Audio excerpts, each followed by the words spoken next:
왕이 이르되 수르야의 아들들아 내가 너희와 무슨 상관이 있느냐. 그가 저주하는 것은 여호와께서 그에게 다윗을 저주하라 하심이니 내가 어찌 그리하였느냐 할 자가 누구겠느냐 하고, 또 다윗이 아비새와 모든 신하들에게 이르되 내 몸에서 난 아들도 내 생명을 해하려 하거든 하물며 이 베냐민 사람이랴. 여호와께서 그에게 명령하신 것이니 그가 저주하게 버려두라. 혹시 여호와께서 나의 원통함을 감찰하시리니 오늘 그 저주 때문에 여호와께서 선으로 내게 갚아주시리라 하고, 다윗과 그의 추종자들이 길을 갈 때에 시므이는 산 비탈로 따라가면서 저주하고 그를 향하여 돌을 던지며 먼지를 날리더라. 왕과 그와 함께 있는 백성들이 다 피곤하여 한 곳에 이르러 거기서 쉬니라. 여러분들은 혹시 지금까지 받았던 충고 중에 어떤 충고가 가장 기억에 남으시나요? 나의 잘못된 행동에 대해 충고를 듣고 그것을 마음에 잘 새길 수만 있다면 전보다는 더 발전된 모습으로 살아가고 있을 겁니다. 그런데 사실 누군가에게 충고를 받는 일이 그리 쉬운 일은 아니라는 것입니다. 충고를 받을 때 가장 힘든 것이 있는데, 그것은 바로 그런 충고의 과정에 대해 쉽게 인정하지 못하고 받아들이지 않는다는 것인데요. 기본적으로 충고는 덮어두었던 나의 단점과 약점을 들춰내기 때문에 기분이 좋을 수는 없습니다.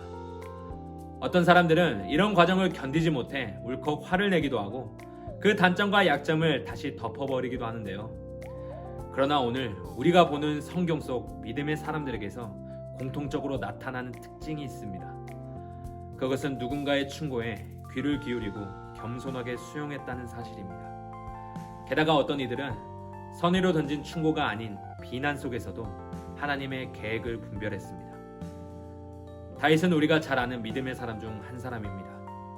우리가 그가 하나님께서 주신 용기와 믿음으로 이스라엘을 여러 차례 승리로 이끌었던 사람이며 이스라엘의 왕으로서 명성이 높았다는 것을 잘 알고 있습니다. 그러나 다윗의 이런 영웅적 면모 뒤에 있는 가정사의 비극에 대해서는 잘 알지 못하죠. 밧세바의 간음 사건 이후로 다윗의 왕권은 여러 번 위기에 놓이게 됩니다.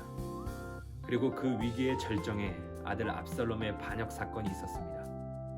오늘 본문은 아들 압살롬의 반역에 의해 예루살렘을 떠나 도망치는 다윗의 비참한 모습을 다루고 있습니다.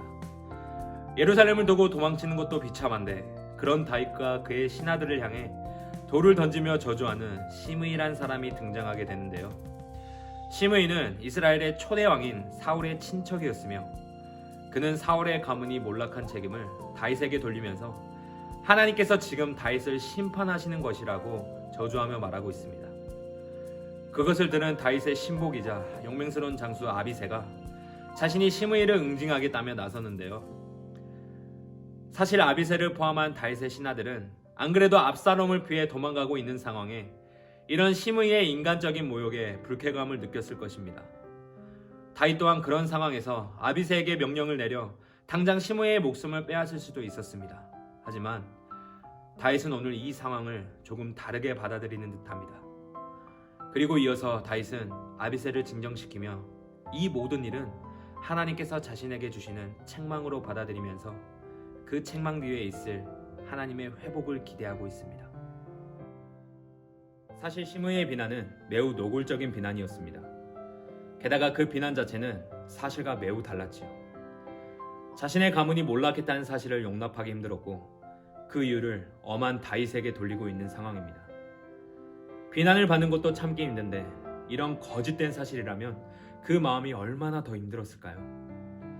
대부분의 사람들은 시므이에 대한 보복을 합당하게 여기고 응징하는 것이 마땅하다고 생각했을 겁니다.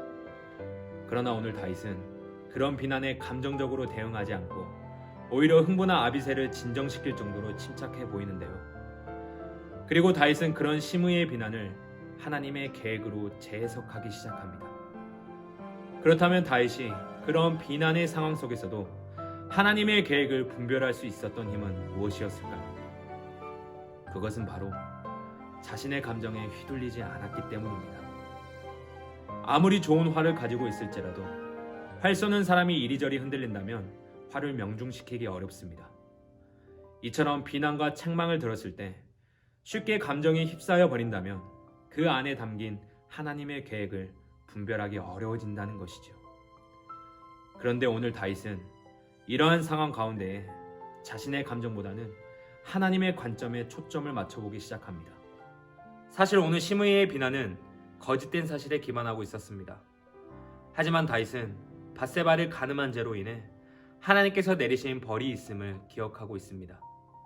아들이 아버지를 향해 반역한 사건, 또 이후의 아도니아와 솔로몬의 분쟁 등 다윗의 집안의 분쟁이 끊이지 않을 것이라는 그런 자신의 죄에 대한 하나님의 책망을 다윗은 기억했습니다.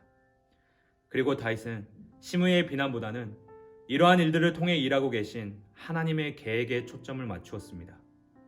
그리고 그 비난조차 하나님의 책망으로 받아들인 다윗은 잠시 고난을 받지만 다시 예루살렘으로 돌아와 왕의 자리를 회복하게 되지요. 이 세상을 살다 보면 비난의 상황 가운데 내가 있을 수도 있고 또 여러 충고의 말들을 들을 때가 있습니다. 그리고 이런 일을 만나면 우리의 본능은 즉각적으로 그 억울함을 풀기 위해 변명을 하거나 반격을 준비하게 되는데요. 그러나 오늘 다윗은 그러한 비난의 소리를 겸손하게 받아들였습니다. 그 상황에 자신의 감정보다는 하나님의 관점, 하나님의 계획에 초점을 맞춰 바라보며 자신의 지난 잘못과 실수를 기억하고 하나님의 말씀을 기억했습니다. 그 결과 다시 회복시켜 주시는 하나님의 은혜를 경험하게 되었습니다. 과거에는 현대와 같이 석유의 활용도가 높지 않았다고 합니다. 원주민들은 땅을 샀는데 석유 원전이 터지면 그 땅이 좋지 못한 땅이라 생각하여 한탄했다고 하는데요. 그러나 석유에 대한 지식이 생기고 활용할 수 있는 기술이 생긴 현대에는 그러한 원전이 곧 가치가 된 시대가 되었습니다. 우리는 비난과 충고를 듣게 되면 그 순간은 피하고 싶고 잘못된 만남으로 단정하려는 경향이 있습니다. 혹시 나를 싫어해서 그러는 걸까 하는 마음과 함께 멀어지려고 하지요. 하지만 그럴 때마다 우리 그리스도인들이 기억해야 할 것이 있습니다. 그것은 바로 그런 상황 앞이라 할지라도 나의 감정보다는 하나님의 관점으로 해석하여 바라보기를 원합니다. 이번 한 주간 이 말씀을 깊이 묵상하시면서 그러한 순간이 내 앞에 있을지라도 내게 말씀하시고자 하는 것이 무엇인지 분별하여 전보다 더 깊어진 신앙의 성숙도를 체험하는 삶이 저와 여러분의 평생의 삶에 있기를 간절히 소망합니다.